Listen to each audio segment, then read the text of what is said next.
In October 2014, Brisbane, in the upscale neighborhood of Tenerife.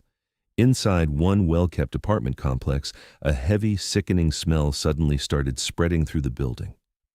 It was coming from under the door of a ground-floor apartment. The tenant, a man named Marcus Vullo, told frustrated neighbors he had been making broth, the meat had badly burned, and the smell would clear out soon. But because his electric cooktop had been running at full power for hours, it broke down. So Marcus called a repairman. The electrician needed access to the main electrical panel, which meant the owner of the apartment had to come over that evening. When the owner stepped inside, he immediately noticed strange drops on the floor. It was dried blood. Marcus was standing nearby with his hand tightly bandaged, and he calmly explained it away as a random accident around the apartment. The property owner did not argue. He simply waited for the right moment, quietly took a photo of the stains on his phone, walked outside, and called the police. Officers arrived quickly and knocked on the door. Marcus opened it. He asked them for a couple of minutes so he could secure the dog, then walked into his bedroom and locked the door from the inside. Time passed, but he did not come back out. The officers forced the door open, and the room was completely empty. The window was wide open. The tenant had run. The officers then moved into the kitchen where that same awful smell was coming from. Sitting on the broken cooktop was a massive metal pot. When the officers lifted the lid, they found human remains inside. So, who was the tenant who ran from that apartment and who was found in that pot? To understand how things reached that point, we need to rewind. The man who jumped out of the bedroom window and disappeared into the evening streets was on paper just an ordinary food service worker.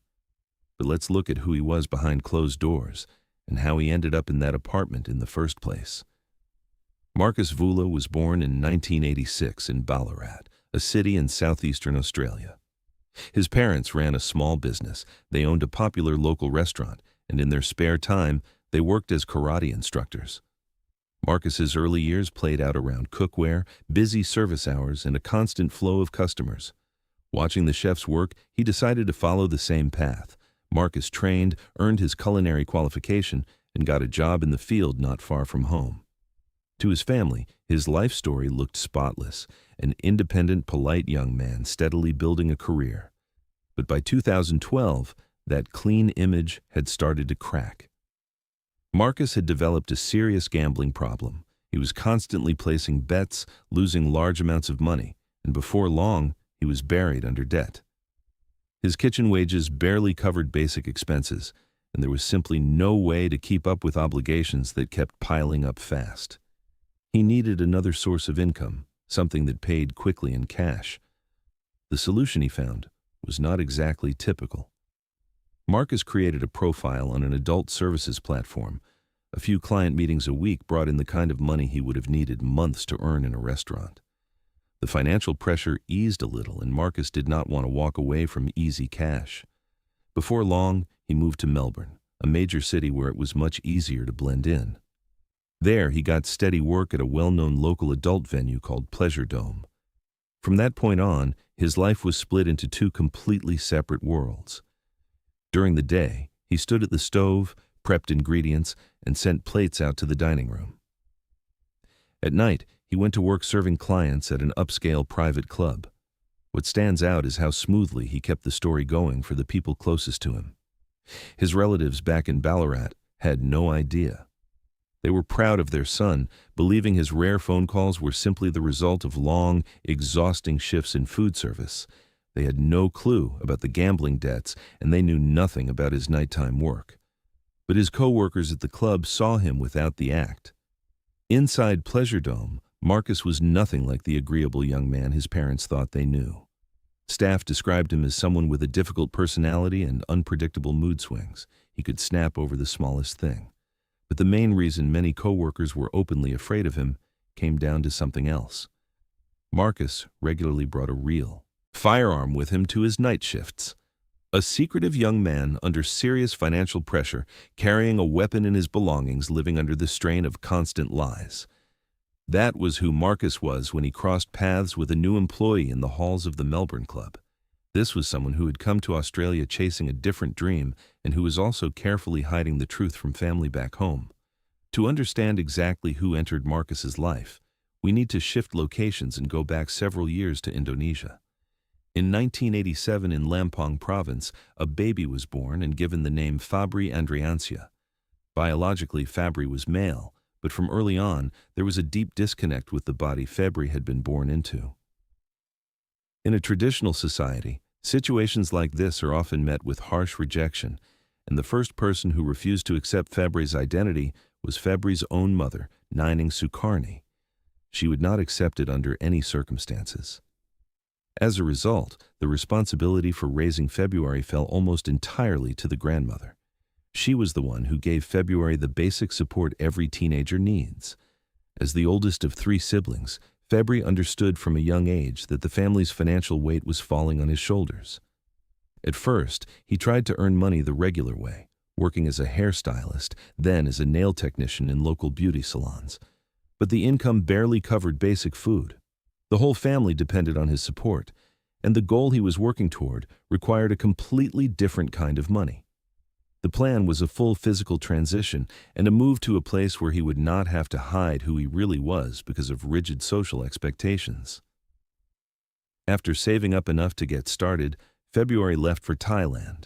There, he went through a series of expensive and complicated gender-affirming surgeries. That step gave him a major boost in confidence. After the medical procedures were complete and after a long recovery, the person who returned home was a woman who officially took a new name, Mayang Prasetyo.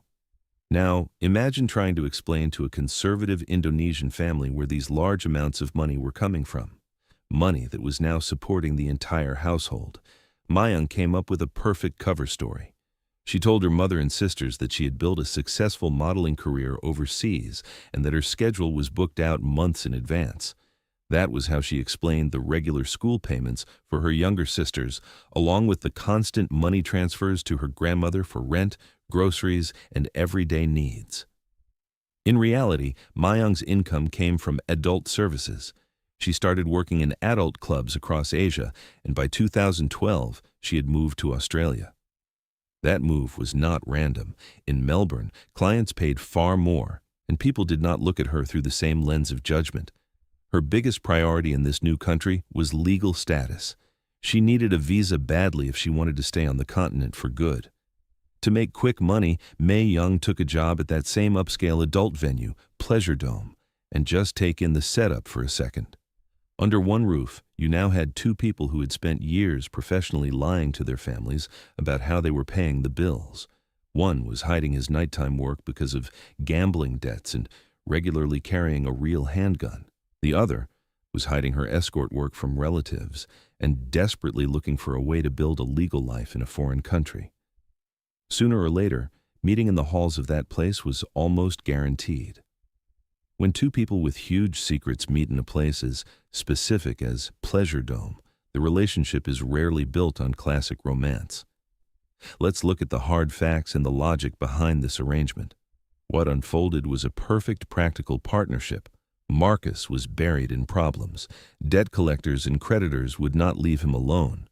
Mayang, meanwhile, was in high demand with wealthy clients and was making serious money. For Marcus, she became a financial shield, a steady source of income that helped cover his growing debts. In return, Marcus's citizenship solved Mayang's biggest life problem. Officially becoming the wife of a local resident gave her a solid path to getting a visa, legalizing her status, and leaving behind the idea of ever having to return to the conservative world she came from.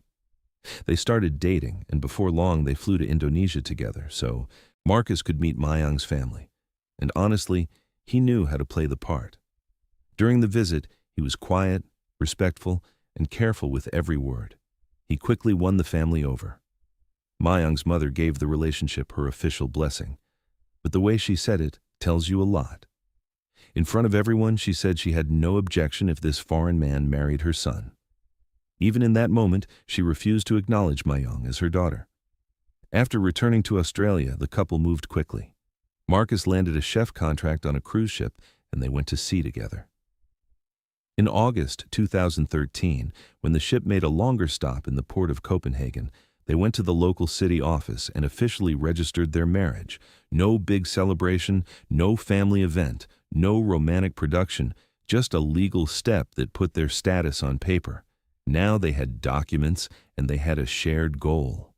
The newlyweds rented that same ground floor apartment in a prestigious part of Brisbane. Putting a good rental under both their names and getting a dog was not just about building a comfortable home together. These were basic pieces of evidence for immigration officials. They needed to show a real shared life, so no one would suspect the marriage was only for paperwork.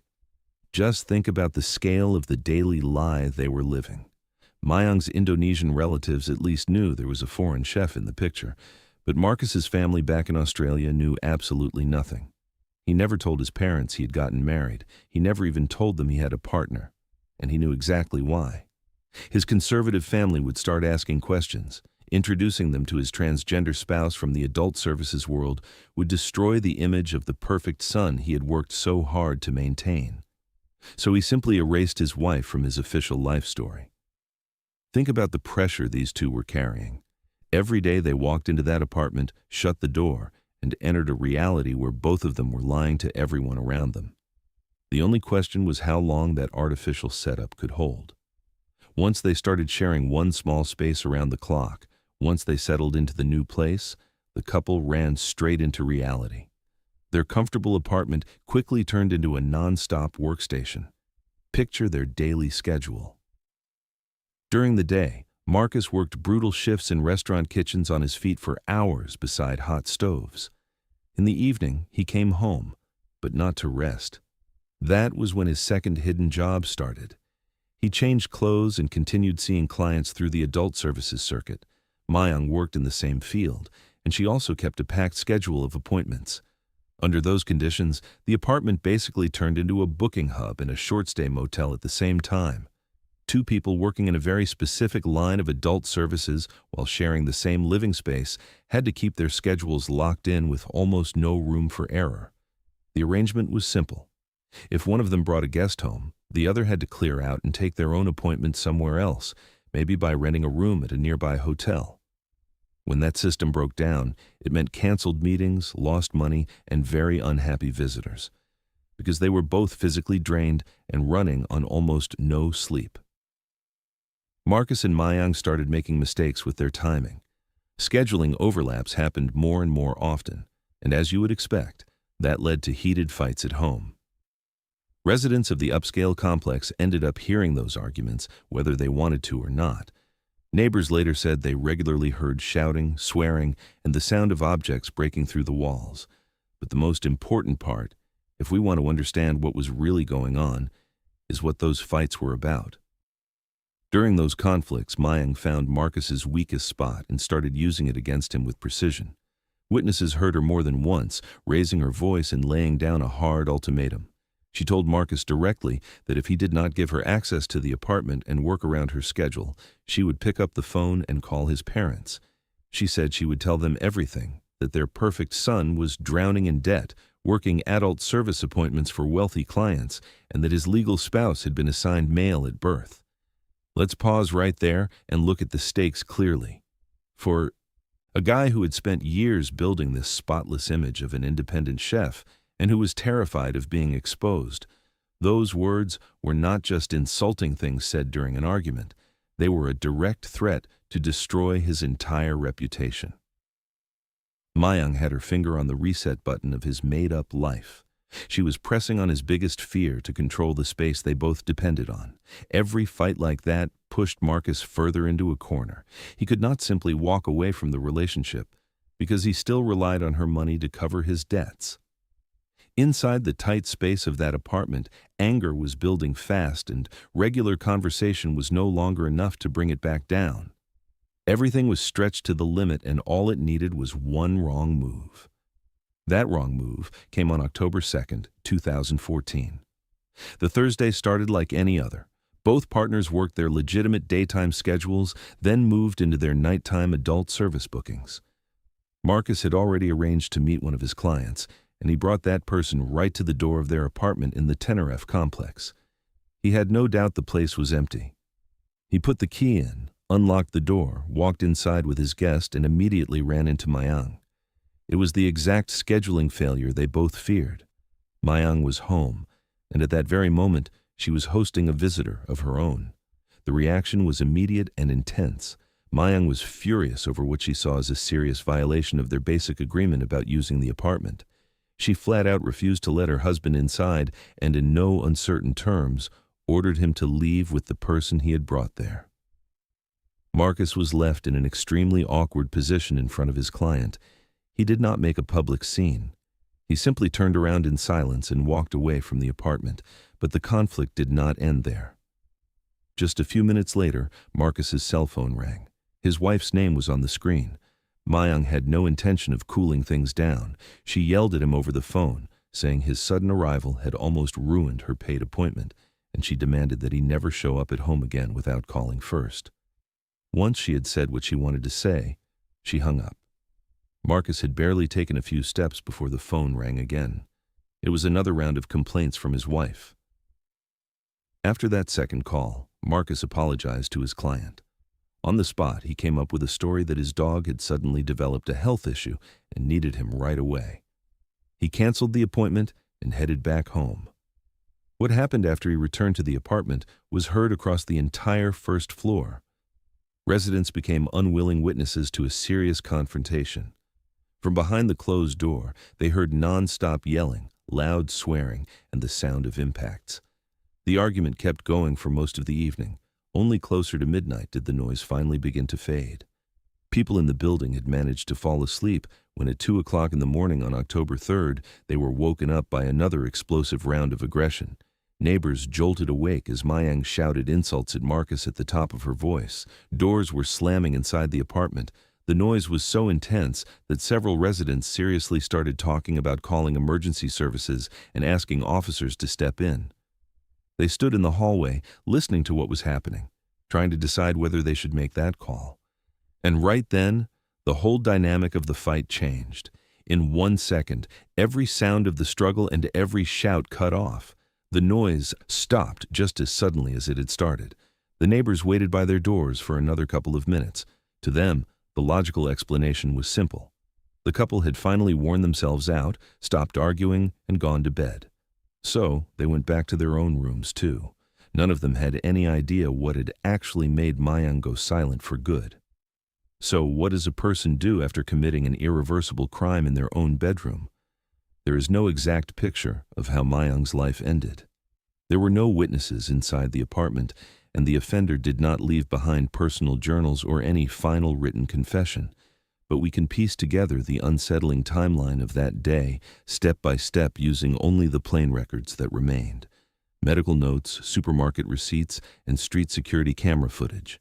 After the shouting suddenly stopped at 2 o'clock. In the morning, the apartment went completely quiet. By noon on October 3rd, a smell began spreading across the first floor of the upscale apartment complex. At first, it was not overwhelmingly strong, but it was heavy, unpleasant, and hard to ignore. Inside the locked apartment, the aftermath of what had happened overnight was already starting to show. One neighbor could not take the sweet, foul odor anymore. He grabbed a can of air freshener and sprayed it heavily right outside the couple's door, hoping to cover the smell. Marcus ignored everything happening outside.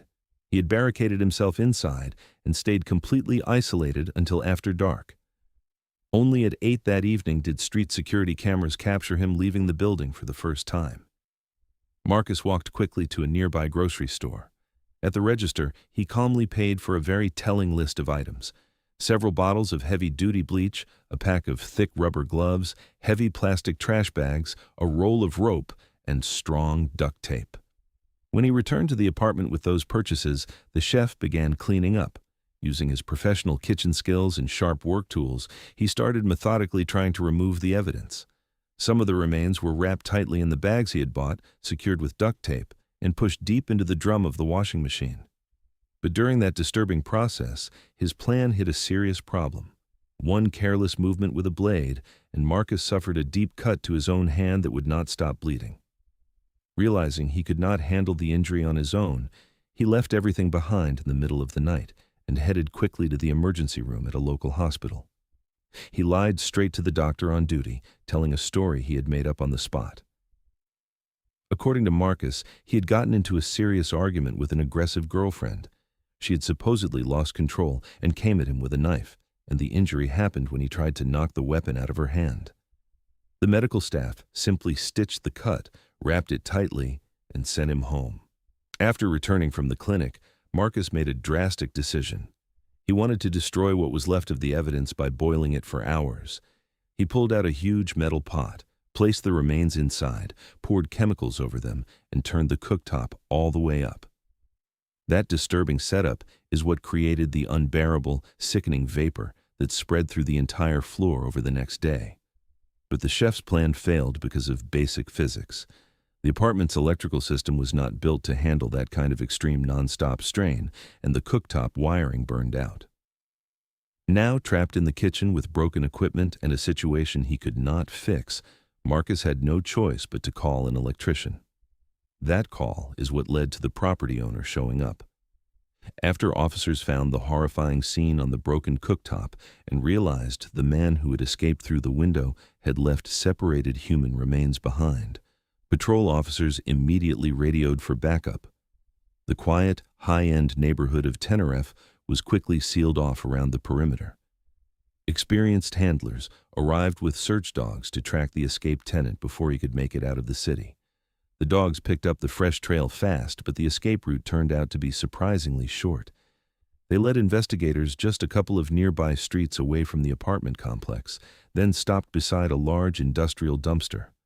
When officers lifted the heavy metal lid and shined their flashlights inside, they found Marcus Vullo's body. Once he was out on the nighttime street, Marcus clearly understood where things stood. He knew officers were already inside the apartment. He knew the double life he had spent years building had collapsed in a single second. And he did not try to outrun the law or buy a ticket to another state. He ended his life right there inside that filthy dumpster. Later, medical examiners would perform an official examination and release a detailed toxicology report. They found no alcohol in Marcus's system and no trace of prohibited substances. His final decision was made with a completely clear and sober mind. And with that, the major criminal case effectively hit a dead end. There was no one left to put on trial for what had happened. Forensic teams carefully recovered Mayang Proetio's remains from the broken household equipment, confirmed her identity, and officially sent her casket back home to Indonesia. You might think that would be the natural place for this case to end, but the final turn in this story is honestly hard to process because of just how cold it was. Not long after the tragedy, Nining Sukarne gave a major public interview to the local press. In her official statement, there was not one word of grief for her own daughter, whose life had been taken in such a brutal way. Instead, Mayang's mother publicly apologized to Marcus Vullo's relatives. On camera, she said she was sincerely sorry if Mayang had somehow pushed the Australian man too far and triggered such a horrific act of aggression. To the public, it sounded completely absurd, an apology to the offender, as if the victim had somehow been too inconvenient. Mayang's burial was also carried out against everything she had fought for so desperately while she was alive. Her conservative family completely ignored Mayang Proetio's identity. At the cemetery, they held a quiet farewell for a man named Febri Andreanza. On the granite headstone, relatives coldly placed an old photograph taken long before the move to Thailand and the expensive medical transition. They erased the very person whose money had helped pay their bills for years, supported her sister's education, and kept the family in decent housing. And that is how the collision of two broken people who built their marriage on mutual financial benefit and non-stop lies ended in a real physical catastrophe where nobody won. Take in that heavy ending and make sure you let me know in the comments what you personally think about the family's shocking reaction to what happened. That brings our detailed breakdown of this case to a close. Thank you for watching until the end. Take care of yourselves, and I'll see you soon in the next video.